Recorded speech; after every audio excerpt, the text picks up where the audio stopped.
Today is January the 29th, 2021.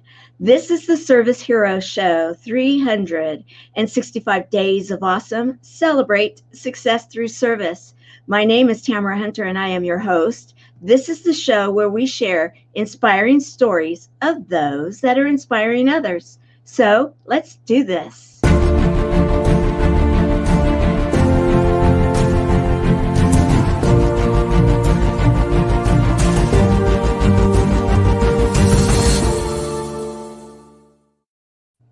Today we have a service hero that is absolutely all about serving others. And he comes from an area that, well, you guys are going to want to stick around for this show. If you've ever wanted to write a book, if you've ever wanted to be involved in a magazine project, if you've ever wanted your message to get out there, your memories to be written down for generations to come, if you've ever wanted to tell your personal story. If you have a story to tell, you want to be here today because we have a service hero that's all about that, all about helping others to get their message, to get their story, to get who it is that they have to offer the world out there so that others will know about it. And in this way, he is serving our world and helping others to serve. Yet he also serves the world in what he does. So I want to welcome you, Brian. Thank you for being here. And everyone, we this hour are going to make the case is why Brian is truly a service hero. And let's welcome those that are here.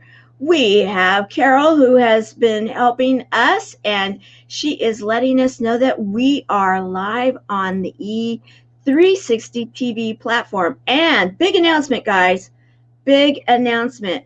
E360 TV has figured out sometimes it's hard to find the live stream.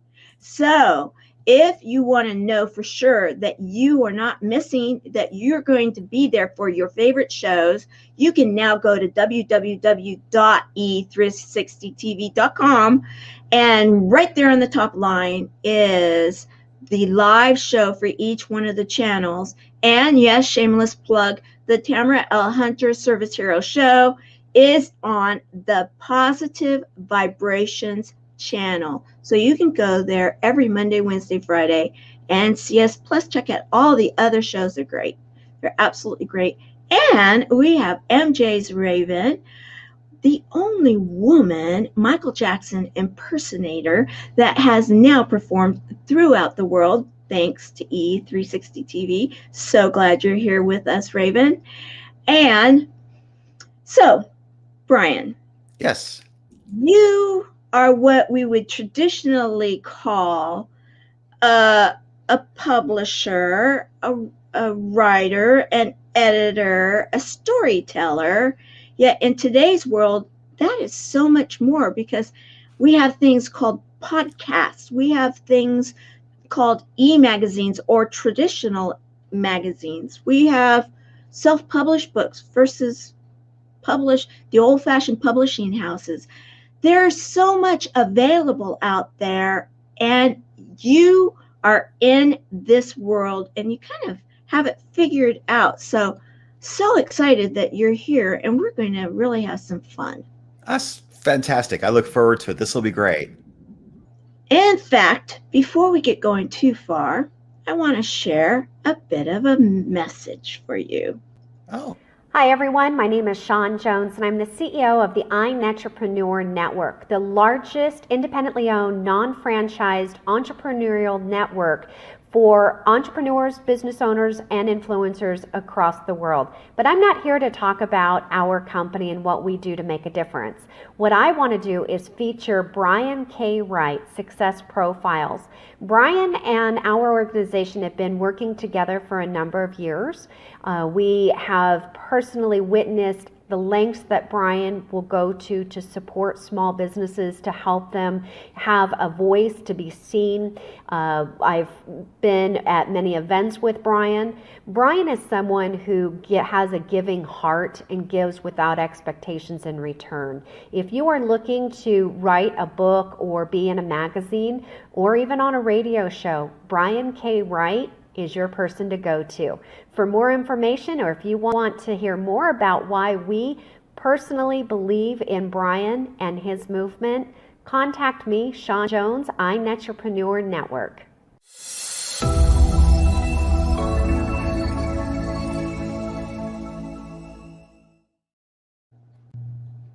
That's amazing. Thank you. You're welcome. You have been a big part of what they're doing over there. And, there's a duo. So you here you are with Robert, and you have really helped their organization to go to that next level. And if some would say level up. That is a magazine that clearly is theirs, yet you are the publisher, correct? Yeah, I'm the editor. So we decided about a year and a half ago to start collaborating on a magazine, and this is what Robert wanted it to be called. And he asked me to help him put this together. And the first issue was a prototype. It was a small 8-page prototype, but from there it's grown to 40 pages every issue. And so it's a great chance for him to involve their organization and their network to contribute. And I edit and compile it and get it, designed. And we work through all the revisions. And when it's done, it's done. It goes out to his large following. And it's a joy to be a part of that project every quarter with them. And, I was actually there. Sorry, wrong one. I was taking the wrong one down. I was actually there when that first one was actually revealed. And yes, we were there. I was there as part of the Speakers Pathway Coalition, and that was an exciting moment. The buzz in the room, everybody wanted one of those copies. Like, okay, this is a collector item, right? That's a huge, in what my old world would be calling a third-party validation, isn't it? Absolutely. And it's a great way to spread your message out about your organization. And if you're doing it every quarter like they are, it's a chance to be in front of them on a very regular basis, because one of the worst things that can happen is no one remembers who you are and what you're doing. You might have done something together 2 or 3 years ago, and then when they're looking to hire somebody who does what you do, they hire someone else because they forgot about you. And what a tragedy that is, right? Especially if you had a great experience with them. I mean, certain things like, car salesmen, real estate agents, there's an itch cycle. And if you're not in front of them at the moment they need you, and of course, how do you know to time that? But that's why you need to be in front of people all the time. And having a magazine, a branded magazine, is a great way to do that. I absolutely agree with you. I can see the genius in it. And then you are successful on the radio. You've been doing that for a while. And I really want to go into this. I'm painting the picture for a reason, guys. Podcast radio. Now, there's a lot of people that will get, especially when I'm about to talk to them about something. Some of them are very insistent that it be called a radio show. Some are very insistent that it be called a podcast. What is the difference? Radio shows usually happen live, and podcasts are usually pre-recorded to be released at a later date or a later time. My show is live every Monday at 6 p.m. Eastern. And then I get the recording of that available to me about 30 minutes or so later. And meanwhile, I'm writing show notes while I'm waiting for that to happen. And so I spend Monday evening writing my show notes, promoting, getting all that stuff laid out. And so I don't usually schedule anything for Monday night unless it's super important, because that's my night. Monday night is my thing. So 6 p.m. Eastern is when my show is. And I do my promotion afterwards and share it out and make sure the guest has it so that they can see it. But yeah, Success Profiles Radio, I had my 9-year anniversary show a couple of weeks ago, and I've done over 400 episodes. And I've gotten to interview some really, really cool, amazing people. Darren Hardy, Jack Canfield, Sharon Lechter, Loral Langemeier, John Assaraf, Joe Vitale, Bob Doyle, Kevin Harrington.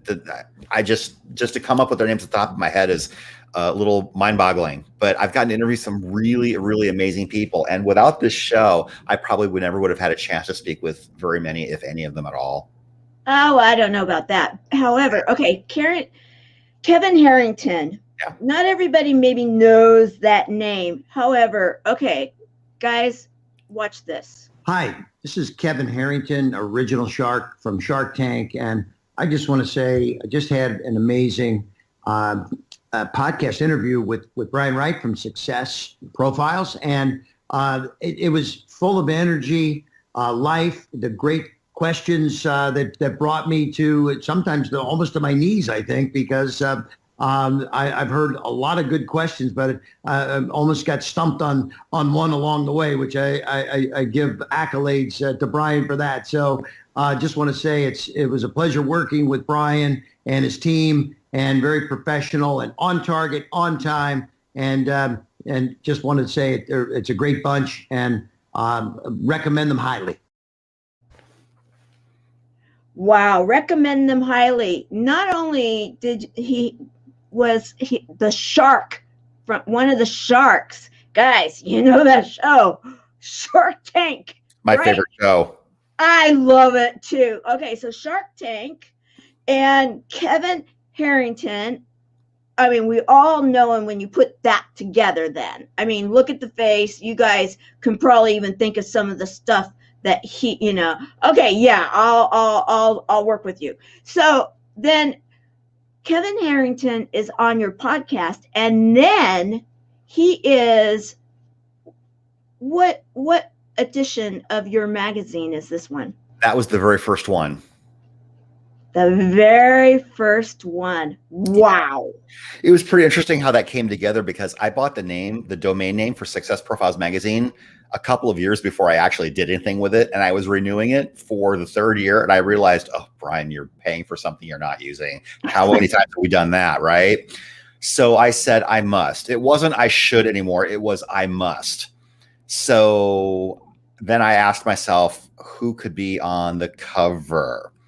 And so I thought, well, I interviewed Kevin Harrington like 6 months prior to that. And so I reached out to him. I emailed and I said, Kevin, thanks again for being on my show a few months ago. I'm starting a new project. It's called Success Profiles Magazine, which is a spinoff of my radio show. And I would like to repurpose part of our interview together to be the feature article. And I'd like to put you on the cover. You don't need to do anything else except supply me with some fantastic pictures. And here's the key. When you're asking someone at a very high level to work with you, make it super easy for them to say yes. Do not make them jump through your hoops. They won't. They don't have time. No, they don't. They don't. And so, and then you got this amazing. Yeah. Where's this? How did you, I mean, you are genius, guys. Take notes, really take notes serious. Okay, here's what happened. Brandon Adams, good friend of mine. I don't know if you're connected to him. Are you connected to him? Brandon T. Adams. He's fantastic. He's a speaker. He's a serial entrepreneur. He's produced some television shows. But long before any of that, he had an event called Live to Grind out in LA back in December 2017. And Kevin Harrington was going to be his keynote speaker. And so now I had a deadline. I must have this thing done and printed before the first weekend in December. And so when I showed up, it was probably 30 to 45 minutes before the event began. I saw him in the hallway. We recognized each other. We hadn't met each other in person yet, but we saw each other's pictures. Of course, right. I knew who he was anyway. I said, Kevin, surprise for you. He's like, what's that? And so I showed him the magazine. He says, oh, I like the cover. I said, I know. And he said, is this a digital magazine that you just print copies of for events like this? I said, that's exactly what this is. It's a digital subscription. And he said, well, part of my presentation is about digital marketing. Is it okay if I hold this up during my talk? I said, yeah. Oh, let me think about it. Of course. Yeah. And so there was a stage, but Kevin chose to speak on the floor in front of the stage to be closer to the audience. I had a front row seat. And he walked right up to me before he started speaking and said, thank you, Brian. I said, you're welcome, Kevin. And I did not know this picture was being taken until 2 weeks later. The photographer was so intuitive. He got this moment. I cried. I'm like, this is the perfect picture. And so this is the cover photo for my Facebook profile, and it has been for over 3 years. Oh, and it's a brilliant picture. Yeah, yeah. And Kevin Harrington's Instagram account posted a picture of him on stage with this in his hand, posed basically just like this in the front of the room. And so that's great. I think that's one of my top 9 photos in my Facebook profile too. So yeah, that was absolutely huge. And that was the first issue. And I've been doing it every month ever since. I think issue 38 just came out with Jeff Timmons from 98 Degrees. That came out earlier this week. Now that's the one that has like a lot of red on it. Huh? Okay. Yeah. Yes. Okay, just a moment, guys. I think I've got that one loaded. I thought I had it loaded. Yeah. So maybe I don't. He sent me a bunch of photos, and that's the one that stuck out to me. It was the best resolution picture. So I said, this one has to be the front cover. It's brilliant, beautiful. So, and you've had an opportunity. Now, let me ask you this. The fact that you have the podcast or the radio show that then becomes a podcast because you do the show notes and you load it onto the podcast format, and you have a monthly magazine, and it's an e-magazine, though you can print it out, correct? It's got that feature and that. Go ahead. One of the reasons I did it is because I thought I had all this amazing content that I'd only used once. Right. Brilliant marketers will repurpose their content over and over again because people who hear the radio show may not know I have a magazine. People who see the magazine first may not know that I do ghostwriting. People who are my ghostwriting clients may not know I do a show. So it cross-pollinates. 1 + 1 + 1 doesn't equal 3. It equals 5 or 6 because they also guys. Absolutely. Okay, so let's have some fun. Mark Victor Hansen. Okay, many of you guys will recognize this. He is one of the 2 original writers of Chicken Soup for the Soul. And was he first on the podcast or on the radio show, or was he first on the magazine? He was on the radio show first. And I said, I would love to put you on the cover for the following month because he just did a book release last spring. And I said, I'll just repurpose some of the material that we've already done. So I don't need any extra time from you. I just need great photos. So just following that same formula, using content that I've already repurposed from my radio show, and then just saying, hey, I want to put you on the cover and just supply me with photos and you don't need to do anything else. And I'll send it to you when I'm done. Oh, I love that. I love this. Okay. So next one. Sharon Lechter. Oh, she's amazing. She is amazing. I love her. Oh, me too. She is so, anybody that has an opportunity to be in her presence, take it.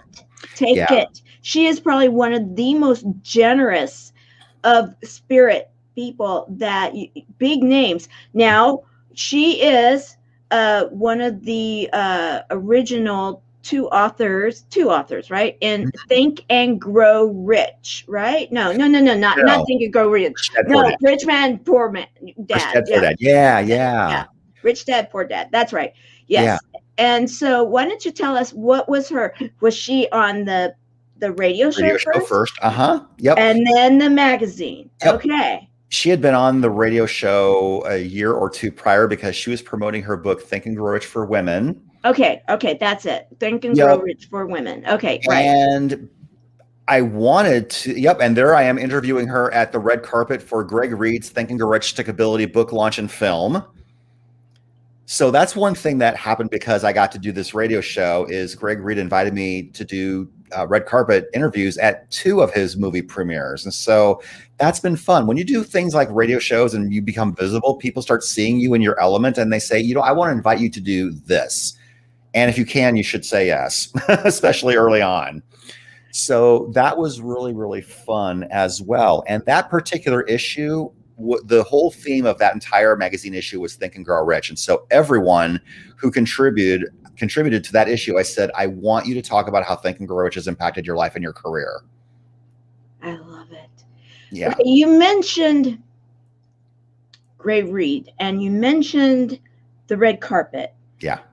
Which movie premieres were you on the red carpet for? Think and Grow Rich, Stickability, and Wishman. I thought so. And which location for the Richmond? Wishman? Wishman was in LA, and Stickability was in San Diego. I was there in LA too. Yeah. At the I thought I saw you there. Yeah, I did too. Okay. So, I know that you sent me a clip for this last Sunday's show that we did in tribute of Frank Shankwitz, the Wishman. Mm-hmm. And there was something wrong, guys. Technology, this happens. And so what I would love to do right now is to give you an opportunity for you to pay a tribute to Frank, because we're going to be having his assistant on the Service Heroes show on February the 5th. And so we can share it then. So I'm going to take myself down, and I would love for you to be able to do that. Yeah. And before you go, I do want to mention my YouTube channel does have that interview. So you go on YouTube and Success Profiles Radio. There's somebody else that is trying to use that name too, and that one doesn't have very many views or subscribers. So it's me. Okay. But go to Success Profiles Radio, and the photo is like a dark blue, and just click on that and go to videos. And I interviewed Frank at both movie premieres, and so you can watch either one of them. But I'll be glad to give tribute to Frank. Yes, I would love for you to do that right now, because so many people that are involved with this show and are following this show know how much he meant to me personally, and so many others. And so I would love to have this moment, and then I will be right back. Okay, great. Frank Shankwitz was an amazing man, and a lot of you know that he founded the Make-A-Wish Foundation. That's been one of my favorite charities for a very, very long time. And I got to meet him a number of times in person, but he was introduced to me by Greg Reed. And Greg was on my radio show, and he has introduced me to a lot of fantastic people who've been on my show, and Frank was one of them. And the time I interviewed him, the Wishman movie wasn't done yet. In fact, the screenplay was just about done, and the casting was just about done. And so I got to watch this whole journey from afar. And when the movie was done, I got invited to do red carpet interviews. And so I got to interview Frank, and he's genuine and very giving, and he loves people. And he's like your favorite uncle that you could talk to for hours. I just love Frank, and I will miss him. We will all miss him very much. Thank you. Absolutely. We do. We miss you and appreciate you so very much, and the legacy and the example that we all had an opportunity. I love that. He's like your favorite uncle. I love that. He, I just absolutely one of the best people I've ever known, truly. Yeah. And thank you, Carol. These are links for your different ways of being able to find out more about you. Okay, so let's keep with the fun, because I don't know about you guys, but I'm having a lot of fun with this. Okay, I do want to say there was a video or a voice clip that we tried to get readied for this show from Tamara L, and we just were having some issues. And so, however, we're going to still get that finished, and so that we can share it later with you. How I do want to share, though, what she did say. And she was talking about how you give so much to so many, that she witnesses that because she is in your area there of Phoenix, and professionally you guys run in many of the same circles. In fact, we were talking about the last time we saw each other was at a Tamara L event. And she went on to say how you're a service hero because of the fact that you go over and above when someone wants to tell their story, when someone wants to get out there with their business, their life story, their professional story, whatever that may be. You'll take the time to find out what is it that they really want to be doing. And then talk to them clearly about what are some good options for them, and being about them, finding what is going to work for them, and not making it so much so, if you will, about yourself. That she went on also about how you show up whenever there's a philanthropic, some kind of a giving situation for one of the causes in the area. You're right there. You're going to show up, and you'll probably be one of the very first ones to show up. And so she wanted to recognize you as the service hero that you are. Yeah. Thank you. And Tamara's amazing. In fact, when this book got published, I did some Barnes & Noble book signings, and she came to one of my very first book signings and to support me. And she videoed probably 3 minutes worth of stuff. She talked on her own, and then she came to talk to me and interview me for a few minutes. Yep, I did a Barnes & Noble book signing. I've done probably 15 of those to support that book. And she showed up for one of them and did a Facebook Live. And I'm like, you went so far above and beyond, Tamara. Thank you. Thank you so much. So she actually did mention that. I'm sorry that I forgot that. She mentioned that you guys had been Facebook friends for a while, and then she saw that you were doing this event, so she did show up for it. That is the first time that she and I met in person, and she was a little surprised that I knew her by name. I'm like, well, I know who you are. Thank you for coming. You know, and I love that story too, because that's where many of us can transition from, you know, social media, internet, e-magazine, radio, podcast, all of that, into being personal friends. We can take it to that next place. I'd love to really explore that a little bit more with you, because your background is that you went to school for communication, and then you went and got your master's degree, and you were in, you know, current events, you were in, you know, writing and such things. It wasn't like you went to school to become a publisher or anything. Let's talk about that, because you look at it sometimes through those ghost eyes. Yeah. It's interesting, as I look back on the journey, it does make sense, the steps that happened to get to where I am now. And it's great to be at a place where the puzzle pieces do fit together a little bit more. But I got my bachelor's degree in communication studies from Iowa State with a minor in English. And then I went to Nebraska and ended up getting my master's in adult education. Wrote my first book in 2009, which was a student leadership book. And then started coaching and helping people do their books a few years after that. And that led to, well, my radio show I was already doing, that led to magazines. And yep, that's my first book. I'll tell you what, if you are afraid that your first book will be terrible, don't be afraid, just get it out there. I look back at it now and I think there's a lot of great gold nuggets in there. There are things I would change, and maybe someday when I have time, I'll change some things and update it. Who knows, maybe. But I am proud that I did it and got out there and did it, because done is better than perfect. In fact, really interesting story about that. I was getting ready to go to a James Malinchak event like 4 months prior, and I was talking to my friend Ed Rush, who served in the Marines, and he's a speaker and just all around great guy. And I asked him to do a testimonial for my book, and I sent him a couple sample chapters. He says, when are you going to be done? I said, I don't really have a deadline yet. And he's like, you need a deadline. Are you going to James Malinchak's event? And that's him right there. I've been to several of his events. I said, I'm planning on going. He says, I want you to commit to me that you will have copies in hand by then, because I want one.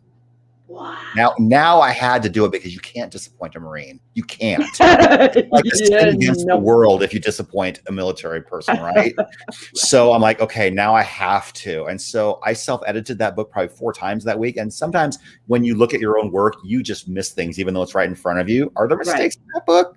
a few. In fact, it's kind of interesting. I've spoken at several schools, and I've thought about making a game out of it. Making a contest for the person who finds the most mistakes in the book. I'll give you a free prize. I thought about doing that. I've not done that yet. Oh, I think that's a great idea. Great study. Yeah. Okay, so you mentioned it.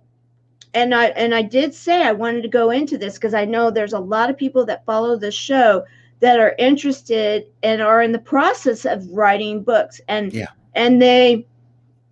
they're wondering, do I self-publish? Do I go to one of the boutique publishers? Do I go and try to send it out as a manuscript to the big publishing houses? Yeah. And so your first book, you decided to self-publish. Mm-hmm. And so not only did you self-publish, like you just said, you self-edited too. Yeah. Money was an issue, so I did it all myself. Right, which that's not an uncommon thing for many people. It's not uncommon at all. Yeah. Okay, there's a video that I want to share right now about publishing a book, and then we're going to go a little further. According to the New York Times, 81% of Americans have dreams of writing a book, but only 1% worldwide have ever published one. Everyone has a book inside them somewhere. They just need to figure out how to find it. We asked Brian K. Wright, best-selling author of the Success Profiles book series, to give us 3 tips on writing that book that wants to fight its way out of your brain and onto the page. For starters, write what you know.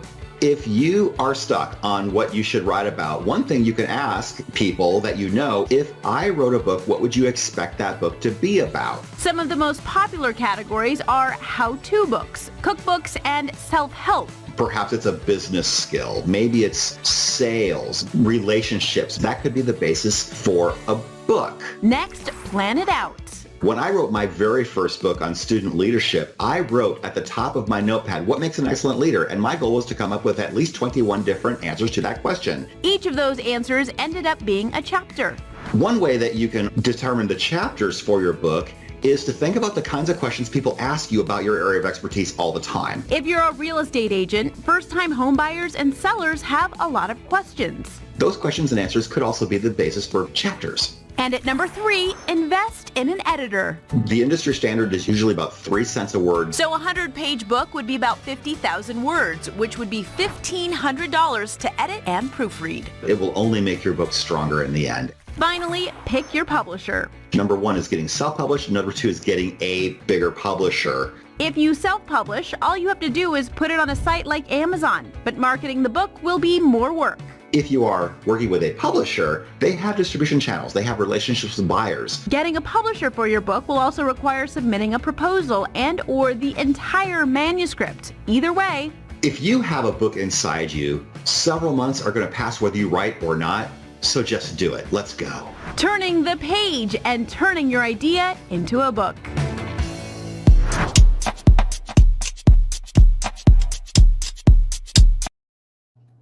I love that. I still get chills every time I watch that.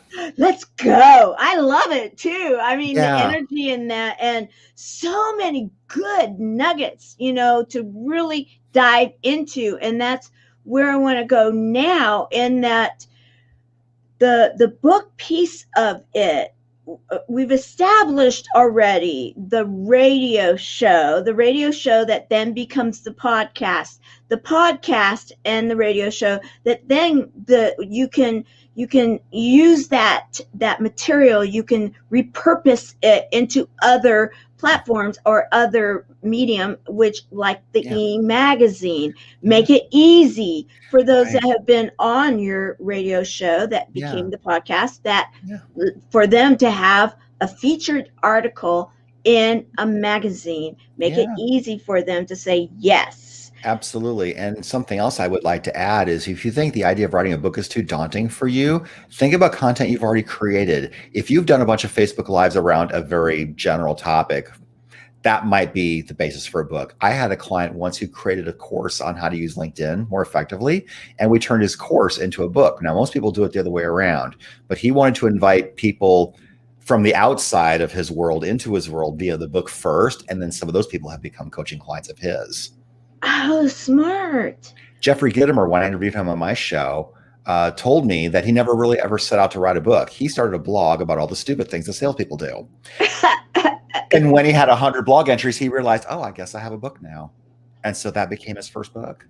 Wow. These are brilliant tips. And so, all right, let me get back to here with where I'm at with your stuff. So you then talked about, or it was shared, we talked about the book signing for this. And now in that article, that news article, it shared the 2 books, Success Profiles and Bestsellers.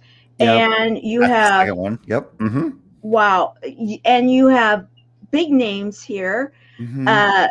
Why don't you just, maybe some people don't know who these 3 are. If you want to just kind of just say who they are real quickly. Jack Canfield co-wrote Chicken Soup for the Soul with Mark Victor Hansen.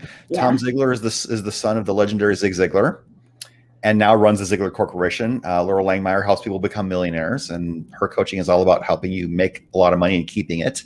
Oh yeah, and then you gotta love her her sizzle reel. That she's been on just about all these financial shows, all these different things because of what she has created. Okay, so you got them all to be a part of this book, Success Profiles. Question: have they been on your radio show, and did you repurpose some of the radio show interviews to be in the book, or were these new writings? They were all on my show first. Every single one of them were on my show first. Brilliant. Yeah. Thank you. Brilliant. Yep. Brilliant. And Kevin Harrington was willing to give me the front cover testimonial at the top. Brilliant. And I think he's really proud of what you're doing. It seems like, with the shark attitude, and him, inviting him to be on the very first cover. Smart. And there's now that relationship that you have, and the fact that you took advantage of the event that you were going to, and you said, okay. And I love the way you put this, months are going to go by anyway. Why not? Yeah. Just start writing something. Let's go. Let's go. All right. So you also, for your very first book, self-published. For this book, was it self-published? No, Morgan James Publishing did this one. And why did you choose to do it that way? I wanted the experience of using a publisher. I wanted the experience. My first 2 books were self-published. Well, my second book was a smaller book.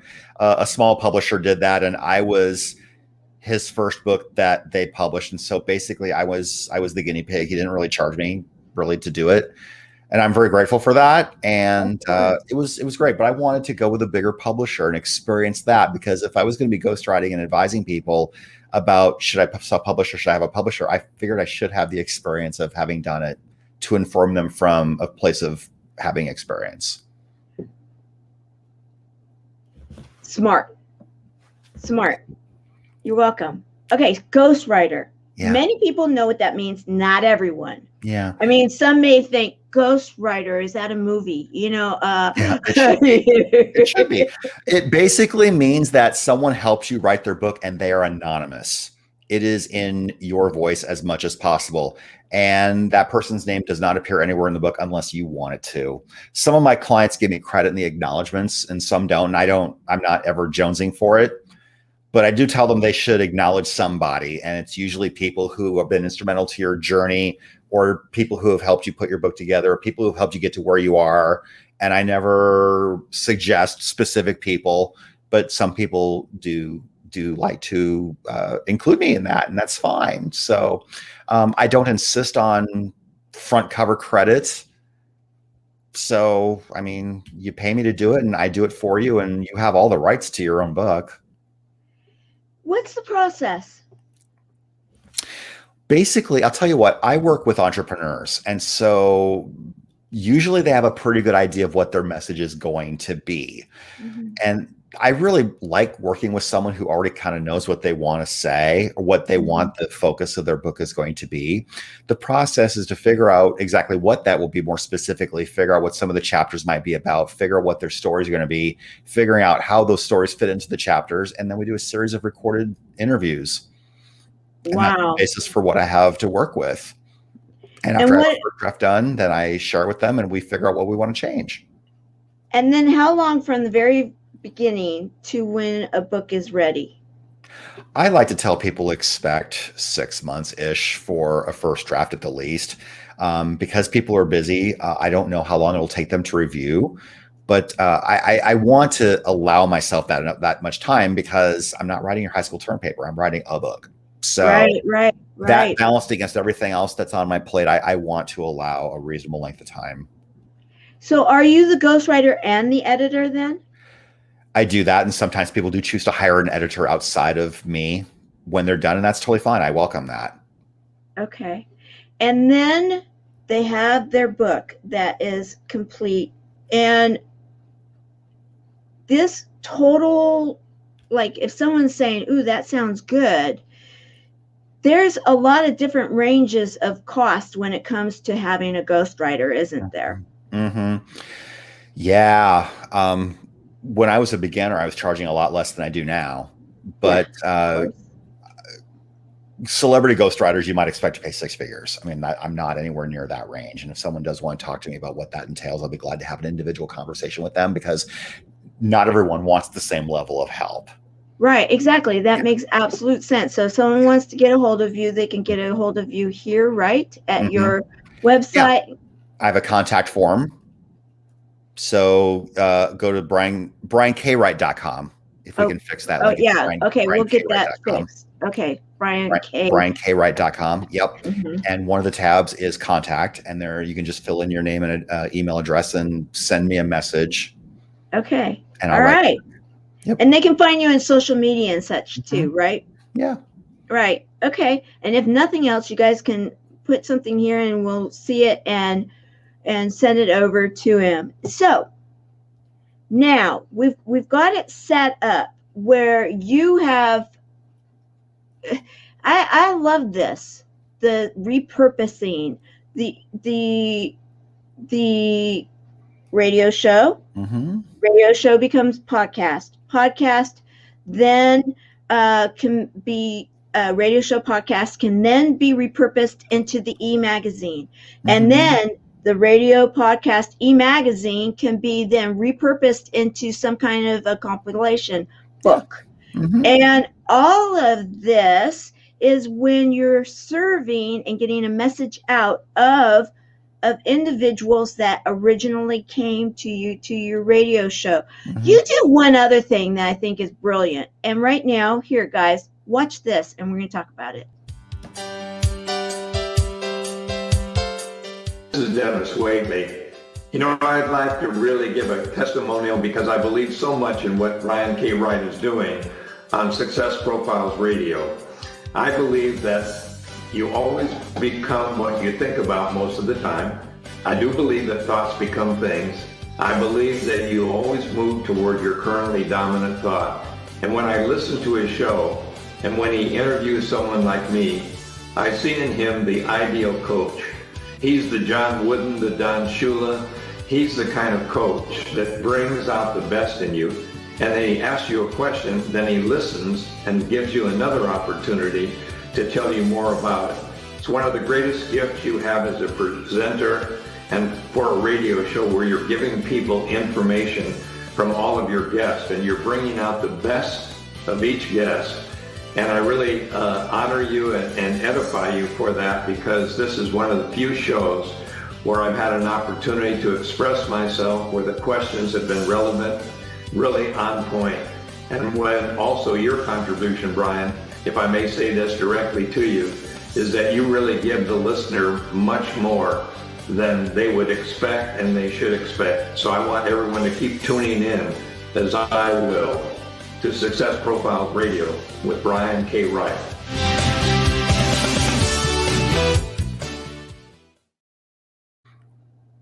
Hi, Mark Victor Hansen here. You know me best for Chicken Soup for the Soul, but I want to just brag about my friend Brian K Wright. He does everything right in his podcast and show profiles. He has winners tell you how to make yourself a bigger, better, stronger winner, and how to take losers and transform them into winners. So it behooves you to listen to his show, and when you become a triumphant winner, to go out of your way to be on his show.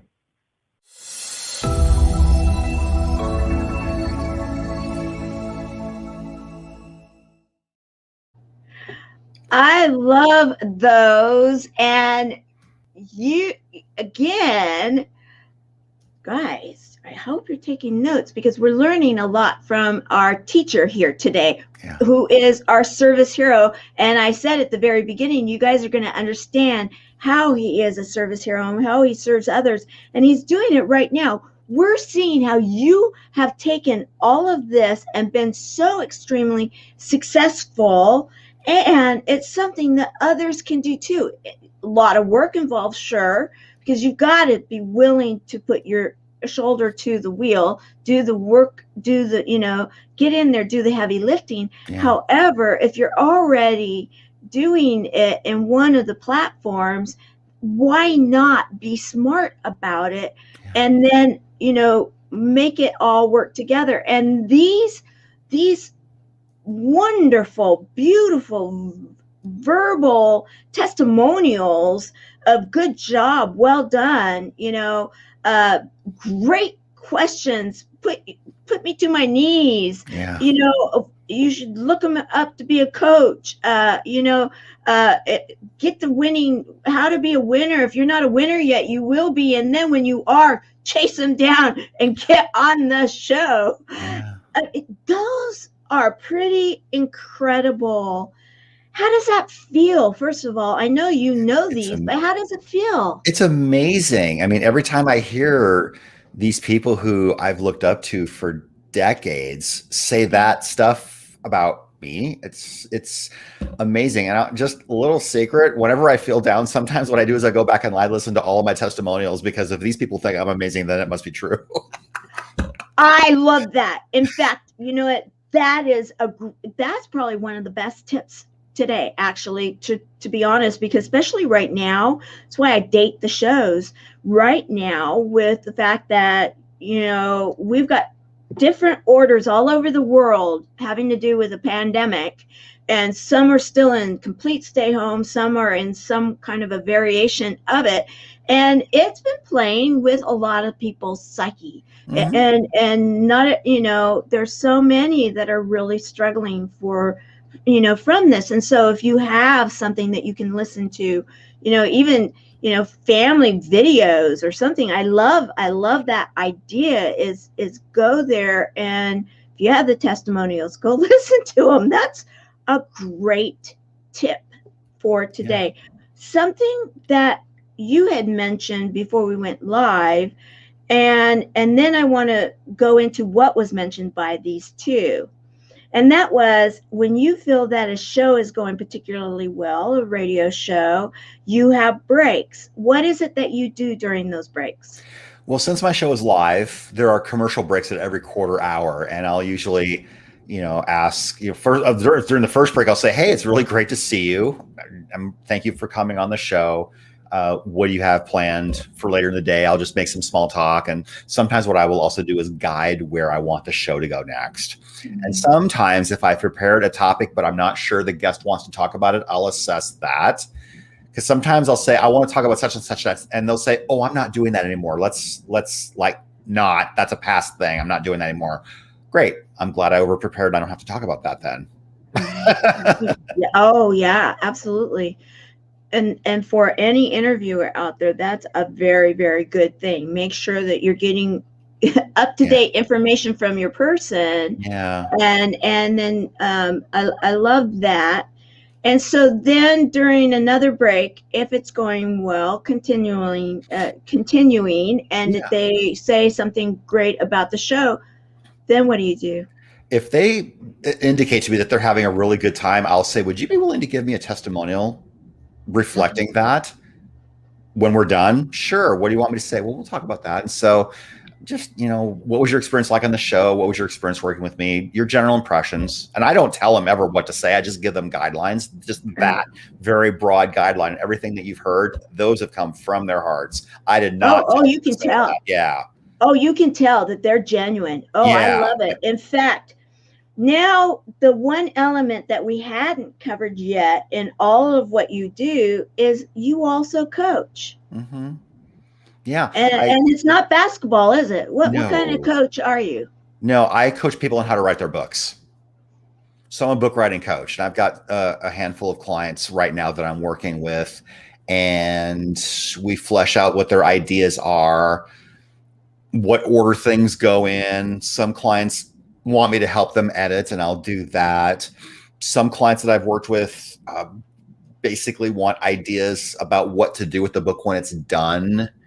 In fact, with one particular client, the book became more than just a book. It was very clear that a whole movement was evolving from this project. And so it was fun to talk about those ideas. And in fact, it's interesting because this particular client, about 2/3 of the way through our coaching sessions, went on vacation. And he's going to go on a cruise. And he says, I'm going to write my book during the cruise. I said, you really are? He said, yes. Here's what you need to do. Outline the chapters you're not done with in advance. Why? I said, because the chapters that you outline in advance will write themselves. The chapters that you do not write out will be really hard. He got back from his cruise 3 weeks later and said, you were right. I said, about what? Exactly what you said about outlining chapters first. The chapters that I outlined in advance were easy, and the 1 or 2 chapters I didn't get to outline first were really much more difficult to write. I said, okay, I appreciate that. And his book turned out great. And so are you taking coaching clients right now? Absolutely. I love coaching clients because it's not as much of a time commitment as writing the book for you is, although I'm willing to do that and we can talk about all that. But yeah, I help people and coach them through the process of getting their books together. And it's a lot of fun. I love learning about people's different topics. And as an outsider, probably not knowing much about your topic, it causes me to ask questions that another outsider who's reading this for the first time might also have. So that's really helpful. Okay, so I have one question about the future. Yeah. Do you have another book in you that you want to be writing? And if so, what is it about? Oh, there are several books. Well, first of all, I want to do volume 3 of this year. And some people have asked, when am I writing my story? And I've said, I'm not really done yet. I mean, I'm not really quite ready. There are things in my story that I want to resolve first. But I will write more about my story. But I think there are different books about different topics that I could certainly write about. I mean, there's probably at least a half a dozen books inside me if I really think about it for very long. So your story about how you've created your empire, or your personal story? Probably more my personal story, although that would actually be a very interesting thing too. And I think the two intertwine quite a bit. Okay. You got me totally curious now. Okay. Yeah. Okay. So everybody's going to probably be as curious as I am of what the personal story is that people want to be hearing from you. Yeah. Would you like to hear one quick story? Absolutely, I would. When I interviewed Jack Canfield, Chicken Soup for the Soul, like one of my highlights of my professional career was interviewing him. Yeah. I was at a point where I was having a difficult time affording my home. And so I was renting it out as an Airbnb in the wintertime and either staying somewhere else, or in some cases, at some times I actually did sleep in my car because I had to. Mm-hmm. And I did not have a place to interview Jack Canfield. And so I rented a free conference room at the Chandler Public Library and did the interview with him on my phone. Wow. Yeah. That's commitment, folks. That is commitment. And I want to congratulate you for your commitment, because look at, how does it feel now to know where you were? Mm-hmm.